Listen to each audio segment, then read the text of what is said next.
En el nombre del Padre, del Hijo, del Espíritu Santo. Amén.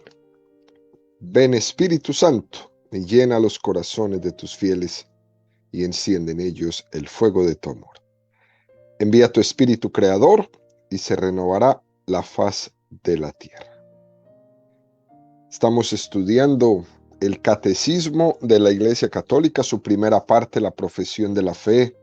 Segunda sesión, la profesión de la fe cristiana. Capítulo segundo, creo en Jesucristo, Hijo único de Dios. Artículo séptimo, desde allí ha de venir a juzgar a vivos y a muertos.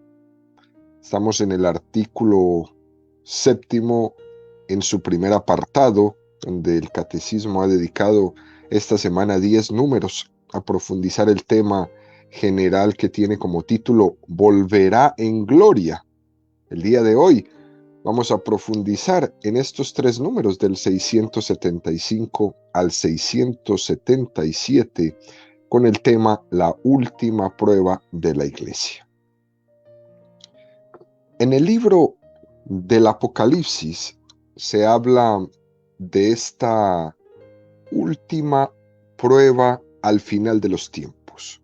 Esta es una doctrina que nos resulta misteriosa porque no entendemos en plenitud el lenguaje del Apocalipsis por los propios signos que usa, ¿no? Estos signos de los tiempos de los que nos hablan los evangelios.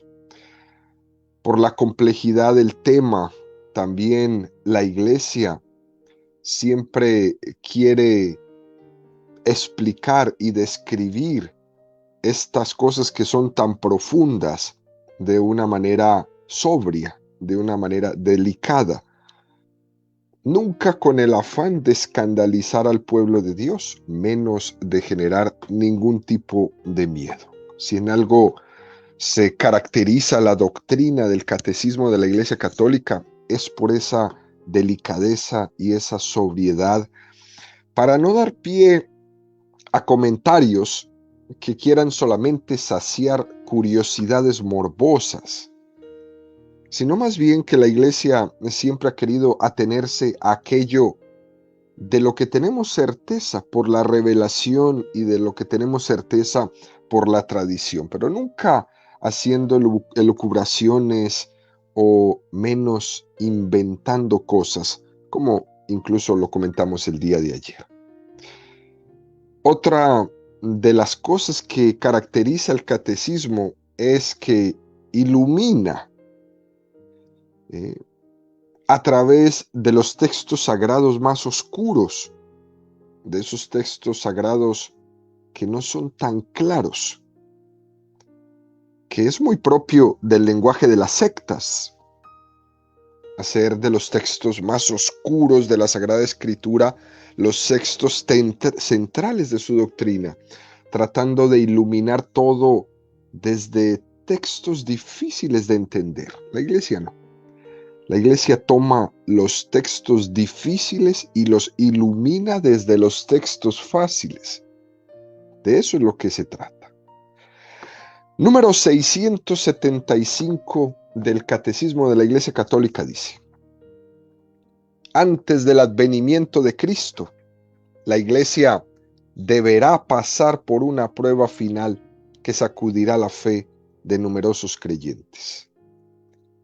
La persecución que acompaña a su peregrinación sobre la tierra desvelará el misterio de iniquidad bajo la forma de una impostura religiosa que proporcionará a los hombres una solución aparente a sus problemas mediante el precio de la apostasía de la verdad.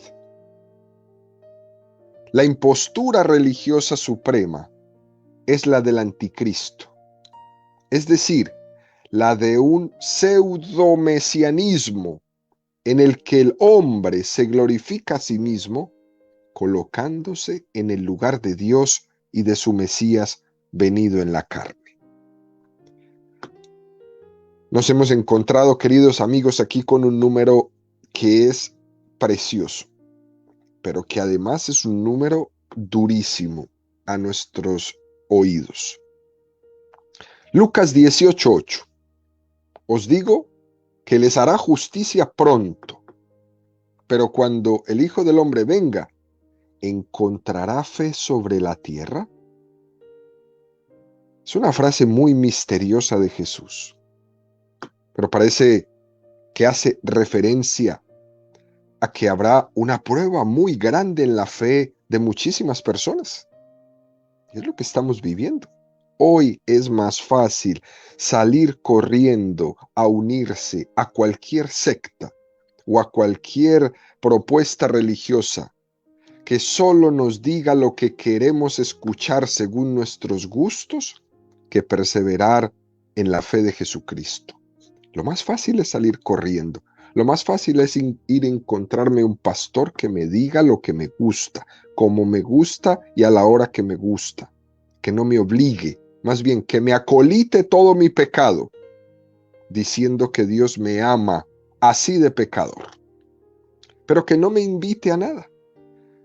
Que no me inste a una vida de santidad, que no me inste a una vida de sacrificio, una vida de entrega.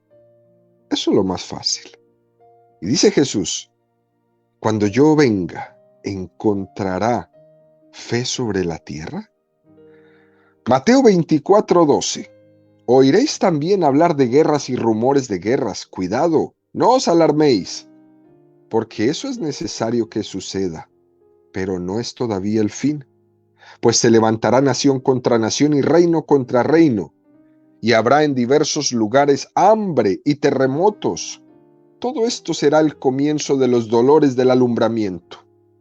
Entonces os entregarán a la tortura y os matarán, y seréis odiados de todas las naciones por causa de mi nombre. Muchos se escandalizarán, os traicionarán y os odiarán mutuamente. Seguirán muchos falsos profetas que engañarán a muchos. Y al crecer cada vez más la iniquidad, la caridad de la mayoría se enfriará. Pero el que persevere hasta el final, ese se salvará. Fijémonos cómo Jesús dice, la caridad de la mayoría se enfriará.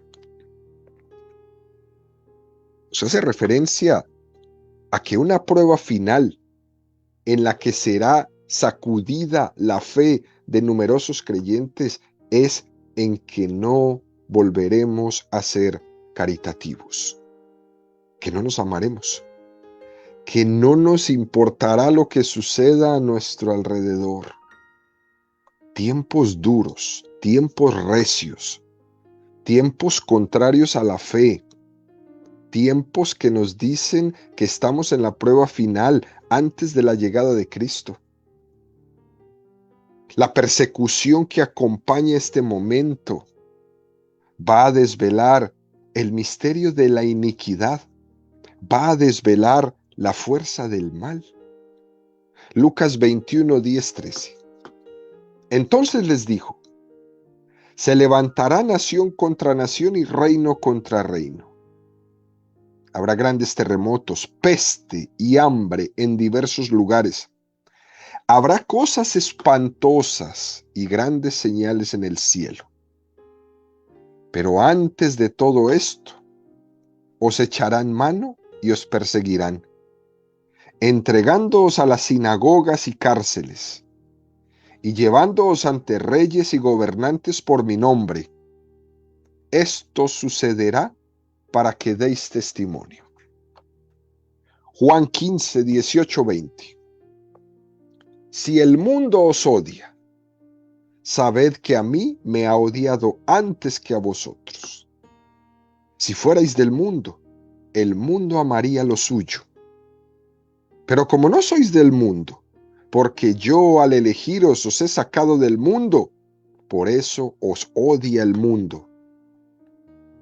Acordaos de la palabra que os he dicho. El siervo no es más que su Señor. Si a mí me han perseguido, también os perseguirán a vosotros. Si han guardado mi palabra, también la vuestra guardarán.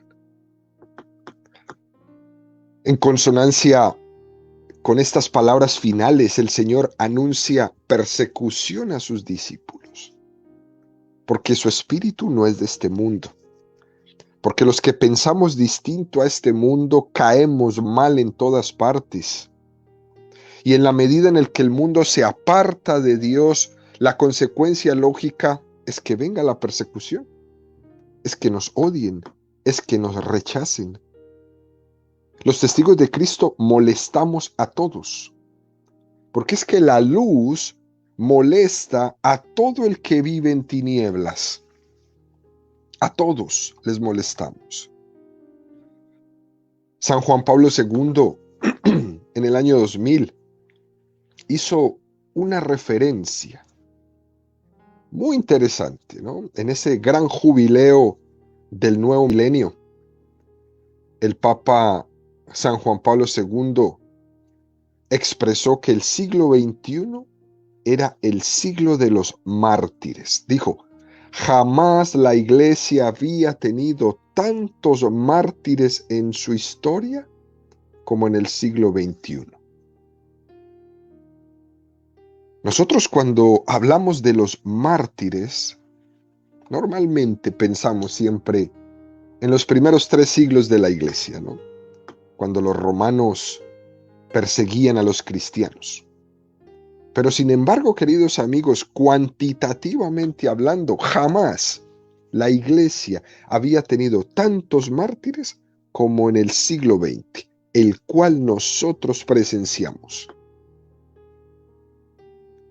Gente muriendo por Jesucristo por todas partes, siendo perseguidos por todas partes. Eso es un dato muy interesante. Nunca tantos mártires como en el siglo XX.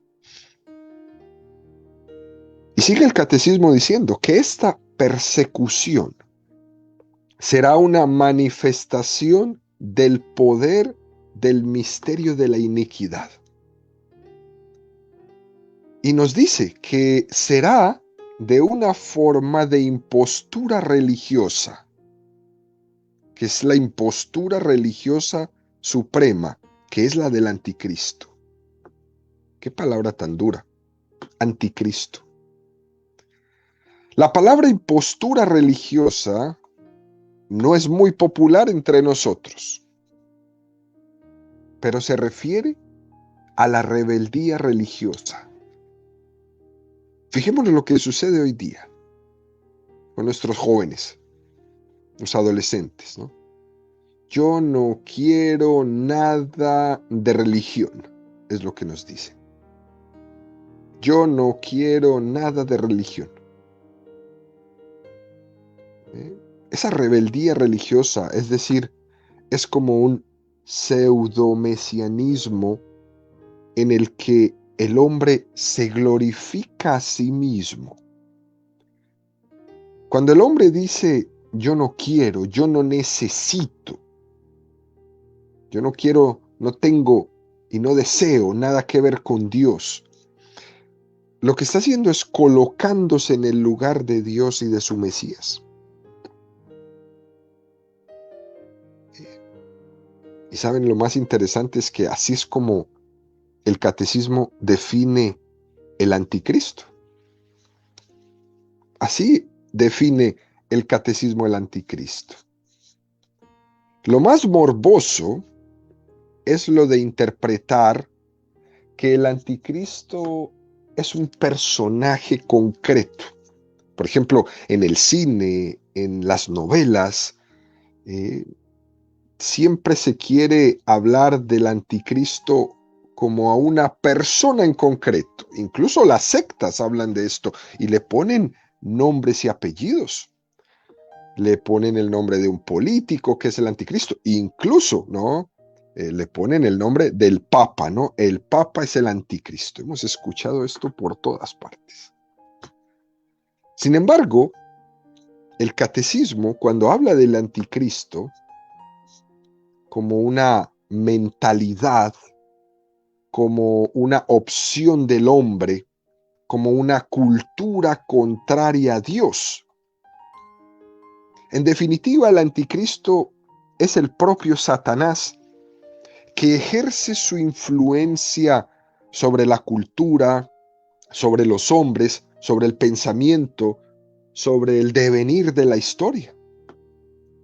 El hecho de que se le llame anticristo es porque es un pecado que pasa a ser colectivo, un pecado estructural de la sociedad, tan grande, incluso, queridos amigos, que se le adora a este anticristo como a un dios. El hombre, en esa cultura soberbia, en esa cultura de creerse que es Dios, que todo lo puede, que no necesita, incluso de llegar muchas veces en su historia a negar la existencia misma de Dios, en esa torre de Babel que el hombre ha construido de su misma soberbia, esa torre se eleva frente a Dios. Es una estructura de pecado.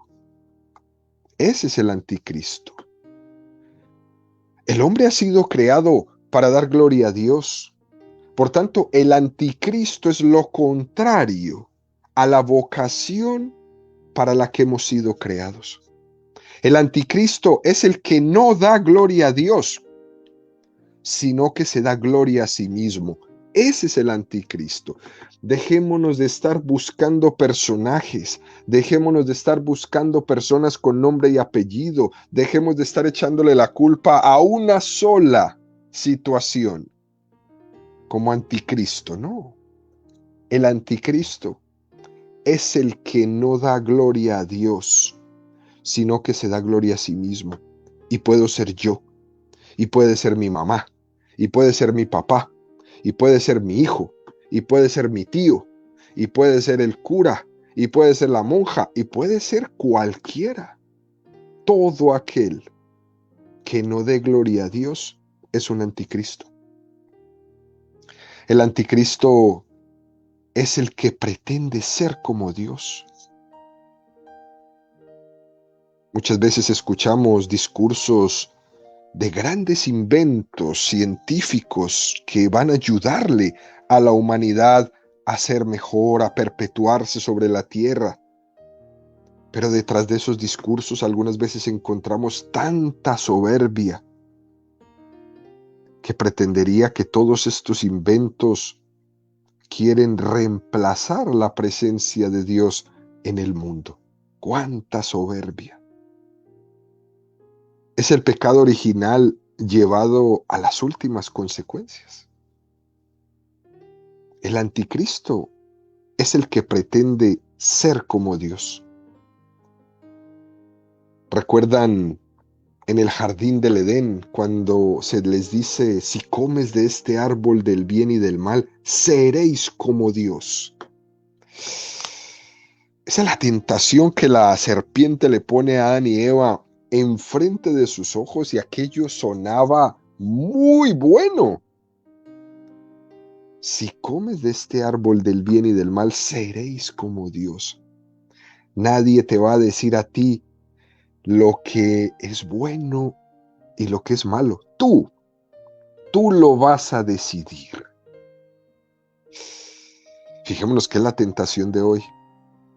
Todo el mundo le responde uno a hoy: yo hago lo que me dé la gana. Yo soy el que decido. Yo soy el artífice. Yo soy. Y todo el mundo va con este yo soy, y yo hago, y yo decido, para arriba y para abajo todo el tiempo. Pero en el fondo me pregunto, ¿y qué es lo que yo decido? Si ni siquiera soy capaz de decidir si abro los ojos esta mañana o no. ¿Qué es lo que yo decido? ¿Qué es todo eso de lo cual yo me jacto como hombre en este mundo de pretender que yo decido? Cuando algunas personitas dicen por ahí de una manera muy equivocada: yo soy dueña de mi cuerpo. ¿Pero de qué eres dueña? Si ni siquiera eres capaz de controlar el pelo que te sale en la cabeza. ¿De qué eres dueña? Si ni siquiera eres capaz de contener una enfermedad que te viene, un dolor de cabeza, un dolor en una uña. Si ni siquiera eso puedes contener, ¿de qué eres dueña? ¿De qué te jactas de ser dueño? El anticristo es esa misma tentación, pero consumada en la cultura de los pueblos, generalizada. No solo es una tentación elevada a una ideología que nos invita a dar la espalda a Dios. Y que parece que cada vez más y más personas se unen a esas ideologías de darle la espalda a Dios. Porque yo ya no necesito de ningún Dios que me diga cómo comportarme, porque yo soy dueño. Recuerda, ¿dueño de qué? Si ni el pelo que te sale o se te cae eres capaz de contener. Vemos, por ejemplo, cuando en la biología se pretende crear la vida, manipular la vida, poniéndose al mismo nivel del creador. Dicen por ahí algunos de ellos, nosotros decimos cuándo nace y nosotros decimos cuándo muere. Se creen dioses. Nosotros decimos con qué ojos, con qué color de ojos nace, cuánto va a pesar, cuánto va a medir, cuál va a ser el color de su piel. Nosotros ya somos capaces de hacer eso. Se creen dioses. Incluso utilizar o acabar con la vida como si fuera un producto. ¿Cuánto me cuesta que mi hijo nazca así de esta manera, no? Y ahí le crean y le fabrican su hijo a su medida y con sus gustos. Es nuestra vocación, pero a la inversa. Por eso se llama el anticristo. Si Cristo fue el glorificador, el anticristo es esa ideología que pretende darse gloria a sí mismo. Jesús fue el glorificador, el anticristo es el que se da gloria a sí mismo. Yo soy Dios de mí mismo y no necesito de nada. Terrible. Pero esa es nuestra sociedad. Qué difícil es ser padre y madre de familia con unos hijos que se creen dioses. ¿A qué horas le corriges? ¿A qué horas le das un consejo? ¿A qué horas le enseñas un valor? Si es que con tantos dioses ya no se puede. ¿Cómo le vas a enseñar a un sabelotodo? Y por eso tantos conflictos en nuestros hogares, en nuestras relaciones personales. Es que tenemos muchos dioses y todos pretenden tener la razón y tener el dominio. Segunda de Tesalonicenses 2:4-12. El adversario que se eleva sobre todo lo que lleva el nombre de Dios o es objeto de culto hasta el extremo de sentarse él mismo en el santuario de Dios y proclamar que él mismo es Dios. ¿No os acordáis que ya os dije esto cuando estuve entre vosotros? Vosotros sabéis qué es lo que ahora le retiene, para que se manifieste en su momento oportuno. Porque el ministerio de la impiedad ya está actuando. Tan solo con que sea quitado de en medio el que ahora le retiene, entonces se manifestará el impío, a quien el Señor destruirá con el soplo de su boca y aniquilará con la manifestación de su venida.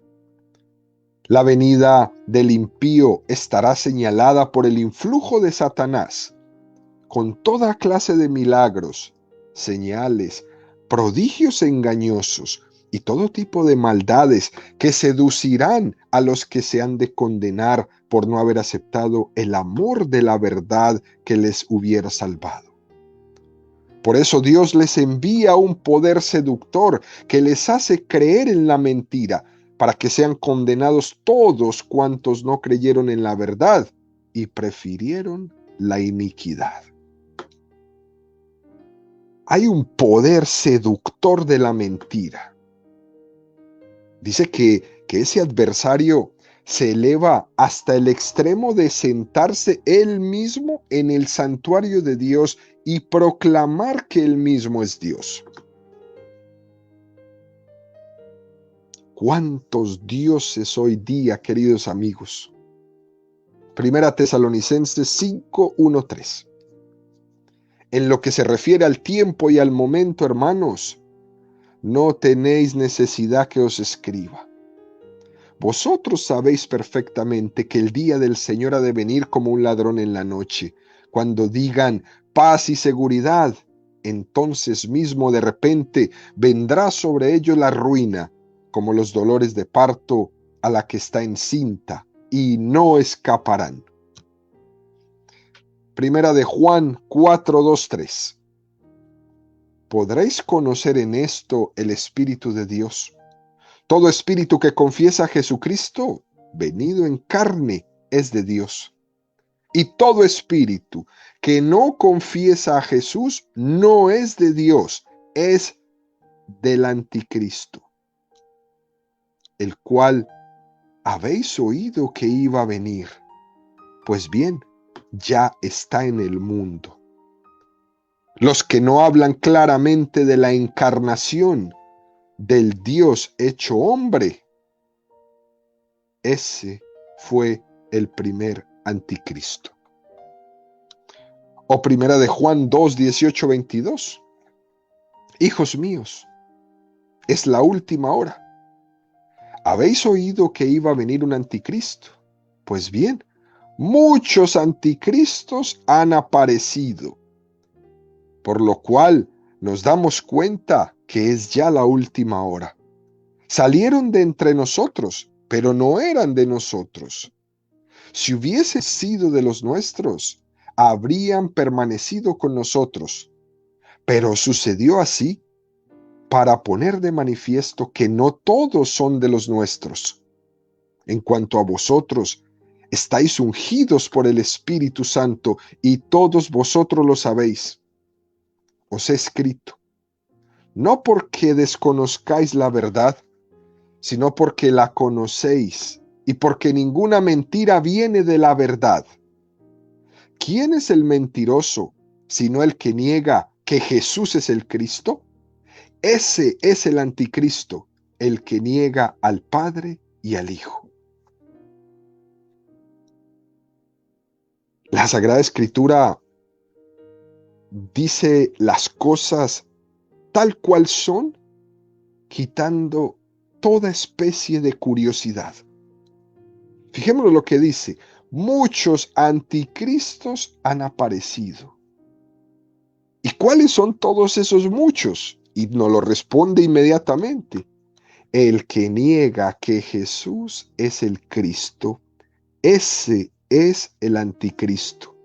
El que niega al Padre y al Hijo, ese es el anticristo.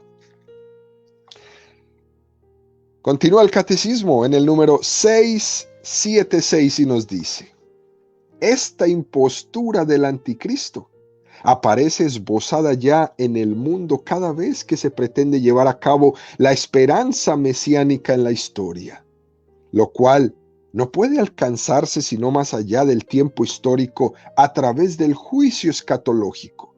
Incluso en su forma mitigada, la Iglesia ha rechazado esta falsificación del reino futuro con el nombre de milenarismo, sobre todo bajo la forma política de un mesianismo secularizado, intrínsecamente perverso, condenando los errores presentados bajo un falso sentido místico de esa especie de falsedad, de falsa redención de los más humildes.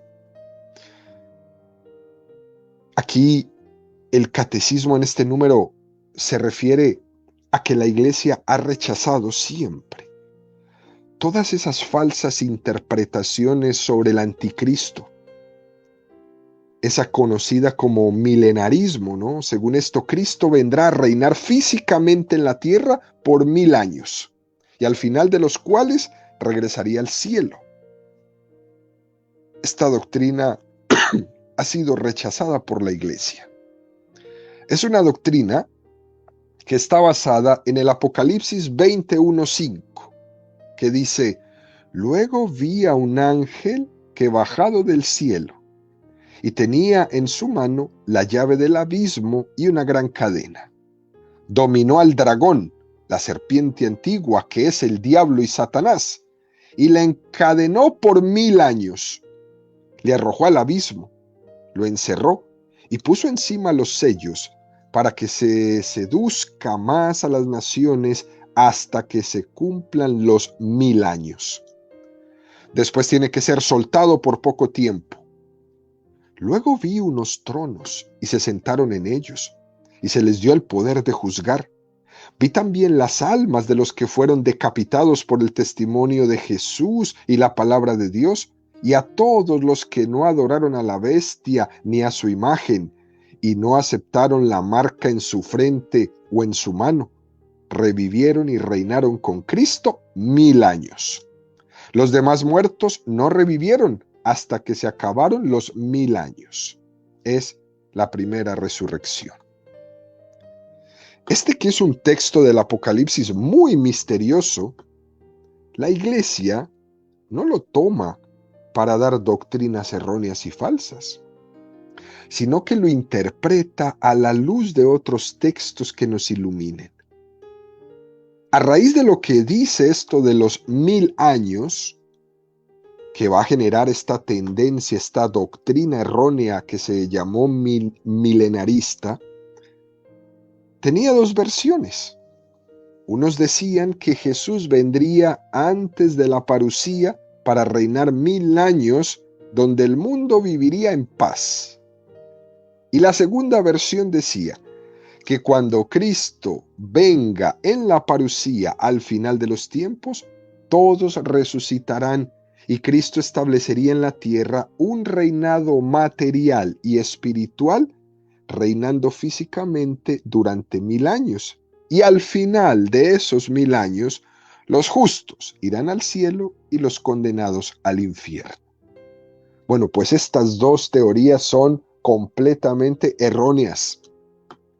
Son dos doctrinas que no son católicas. Cuidado con esto. Se llaman milenaristas. Y los católicos no creemos en eso. Esta es la conclusión que sacaron de este texto del Apocalipsis que hemos leído, y que la Iglesia rechazó esa interpretación milenarista o demasiado literal desde el primer momento. ¿Por qué?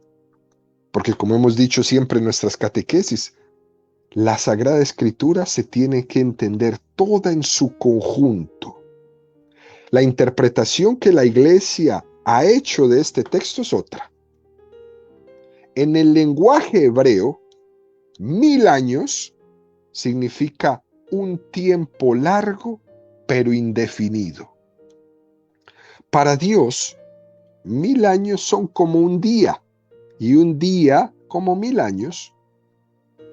El número 1000 es simbólico. Jesús estableció su reino en este mundo, y ese reino en este mundo es la Iglesia, que durará 1000 años, es decir, un largo tiempo indefinido. Solo Dios sabe hasta cuándo.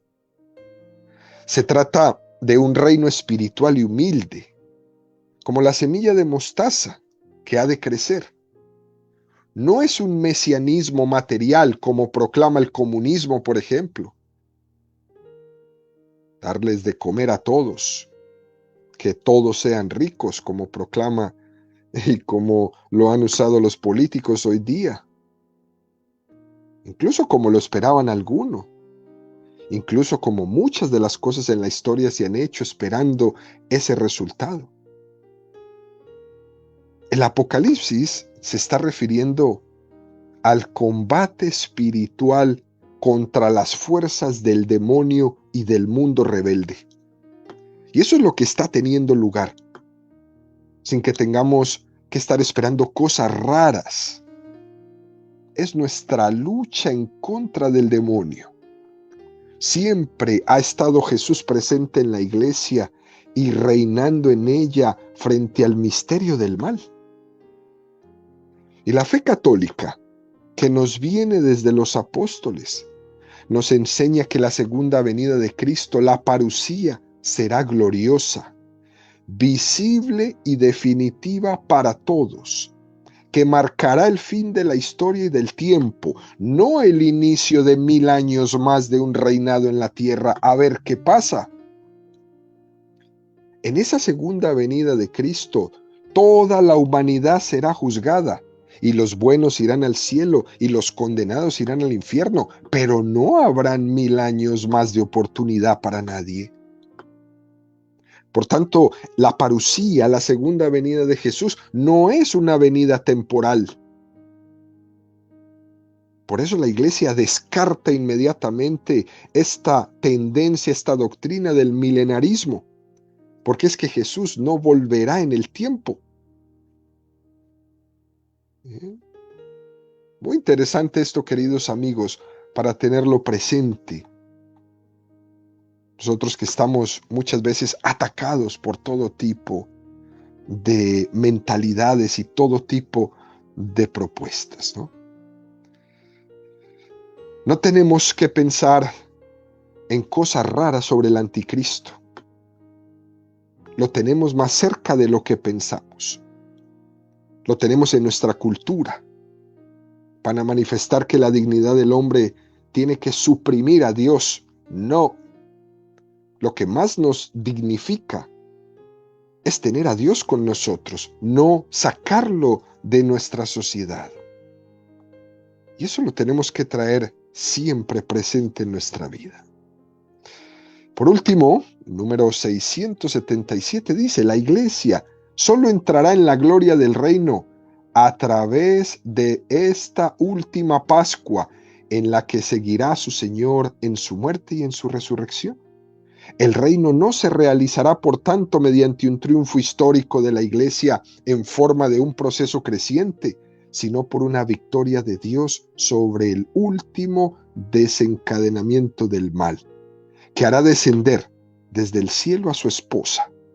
El triunfo de Dios sobre la rebelión del mal tomará la forma de juicio final después de la última sacudida cósmica de este mundo que pasa. Estamos hablando de que la iglesia va a seguir el mismo camino de muerte y resurrección, morir para vivir. Es el mismo estilo de Jesús, traspasado a la iglesia, traspasado a nosotros. Es el mismo estilo. Sencillamente, la iglesia está llamada a las bodas del Cordero y se presenta como esposa del Señor. El Cordero ha sido degollado. El camino de la pasión es también el camino de la iglesia, el camino de todos los que siguen a Jesucristo. La pasión para la resurrección. Los que aquí en la tierra pronunciamos amén, allá en el cielo pronunciaremos aleluya.